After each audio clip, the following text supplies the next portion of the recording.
little girls. It must be, I don't know how difficult or easy it is to work in this genre with small children. Well, it always has its challenges. These Lydia and Olivia, the young actresses in the film that are the possessed girls, are amazing. It was very clear from the first audition tapes they sent in that they had something special to offer, both instinct, intuition, their improvisation. But the challenges become, you've got limited hours because of the kids and the laws in the states of how long you can work with kids, but it's 2.5 hours to make a beautiful young girl look like that or that. It's 2.5 hours in the makeup chair, and then you have to send them to school, and so we have very short days with them. And if you don't have talent that has both the desire, the work ethic, the commitment to create this emotion, this expression in a very limited period of time. So we did a lot of rehearsal, and we had very supportive parents.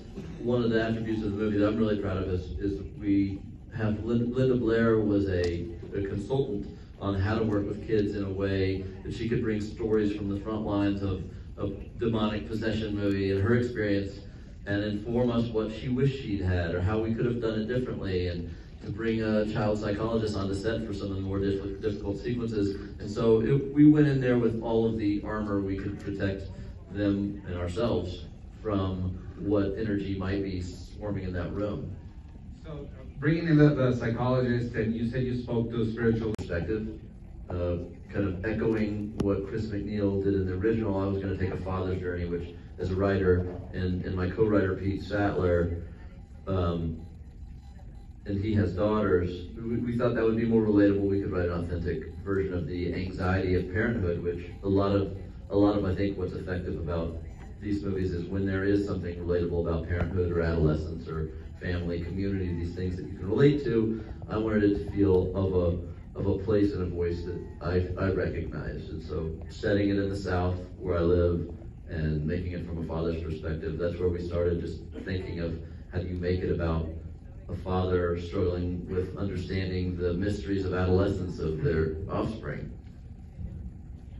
And what about, you spoke about bringing in people from the original. Did you have conversations with William Friedkin? We did, I did. I've known him, I met him about 10 years ago. I went up to his house and he talked to me about making The Exorcist and his career, and it was an amazing, I spent a couple hours with him. It was an incredible experience, and I've been in touch with him loosely. And when we took this on, he was like, he was really the first phone call that I made. And I'm pretty persuasive, and I tried everything I could, but he just really didn't. He just felt like he had done this, and he didn't want to touch it.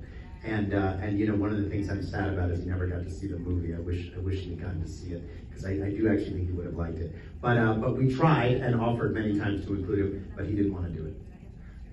Including, can I ask how?